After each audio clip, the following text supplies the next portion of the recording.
Alright everybody, how's it going? Awesome Soul here, back with another concept video. No, this one is not another leg video. Don't worry, this is actually my very first weapon concept. Discounting, of course, the Proto-Seeker rework. But this is my first original weapon concept idea. So, what do we have here? This is, of course, as the title says, the Electro-Lance. Now, I know what some of you might be thinking, oh my gosh, it's a Mega Rail. And no, it's not a Mega Rail. It has a very specific role, and that role is actually to counter rails, but we'll get into that in a second. First things first, I will go over the design of the weapon. So, the mounting method for this is a nub method, like the mech leg and the Proto-Seeker. So this one uses 3x1.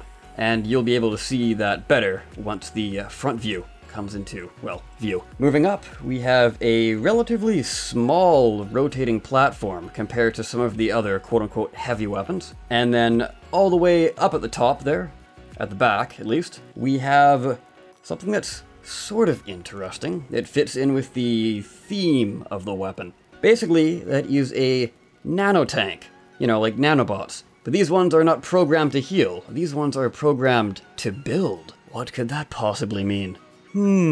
I wonder. So yes, they're not programmed to heal at all. So no, this isn't some sort of healing weapon. They are designed to build the projectile that is fired from this weapon. Coming along the front, we have some exposed metal up at the top. And the most interesting part of the design is something that might resemble teeth to you. This is actually a magnetic acceleration system. And if you're looking at it head-on, it looks very similar to the inside of the Blink module. But again, once we see the front view, it will make a bit more sense. So this part of it also fits thematically as well, just like the constructor bots at the very back, because it's a very large projectile that this thing fires. So it needs a lot of help in order to get it to high speeds, hence why the magnetic acceleration system is there. So, what is it that makes this weapon tick? What are the stats, and what are the roles that this thing fills? Well, like I hinted at earlier, it is actually an anti-camping weapon, meant to take out rails or groups of enemies far away. Yes, that's right, far away. This actually has a very long range to it. It actually has the same range as a rail does. Now, when it comes to the power usage of this weapon, it's actually pretty high. I'm thinking somewhere in the range of 40% of your total power just to fire this weapon once. But that sort of plays in with a few other things that I'll get into later. Now, the lance part of the name. What exactly does that mean? Well, like I was hinting at before, the projectiles that this thing fires are very large and actually needs a team of constructor bots to make. Of course, that's just thematically. But anyways, it fires lances. So these things are pretty long and they can actually stick into the terrain. That's the whole purpose of them. So hence the anti-camping thing.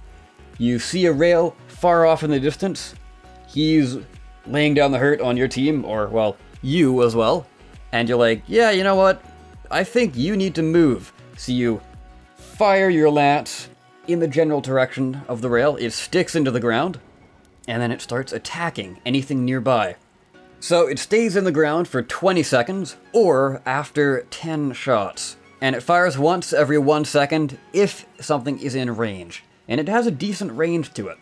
So what this means, essentially, is if nothing is nearby, it will stick around for 20 seconds, or if it's always within range of something, it will only last for 10 seconds. And it targets the enemy that's closest to it, and it actually aims for functional parts first, much like how the Proto-Seeker does. So my thoughts behind that feature in particular is the whole anti-rail thing. So if you're a rail, you definitely want to move away from this thing. Because, again, it targets functional parts. And after this thing's overclocked a few times, it'll actually be able to take out most functional parts in a single hit. Exceptions, of course, are things like tank tracks, mech legs, ion distorters, Proto-Seekers, that sort of thing. But it will deal just enough damage to take out your rails. And of course, it targets functional parts, probably with a priority on weapons. I think that would make sense. Now, as I was saying earlier, it does use a lot of power to fire. However, it's kind of negated by the fact that, well, one, the projectile sticks around for quite a while, and also this. It has a very slow reload to it. It's actually the slowest reloading weapon currently in the game, assuming it actually makes it into the game, based on guns that are around currently. You get the idea. So, at one gun, it fires once every 8 seconds, which is pretty crazy. And the nominal count for this thing is 4 guns, and that will be a 4-second fire rate, which is better, but it's not super quick. And then again, you're using 40% of your power to fire this thing. So if you do want 4 guns, or like 4 or 3 guns, I would suggest going with a power module. That would probably work well with this thing. Now, as far as roles go, it's actually got 2 of them, or at least the 2 main ones that I've thought of. And this really depends on how many Electro-Lances you decide to bring into battle on your robot. If you only have 1, you would want to stick to more of an anti-rail support, but if you have multiple, like 3 or 4, you can actually switch to another role.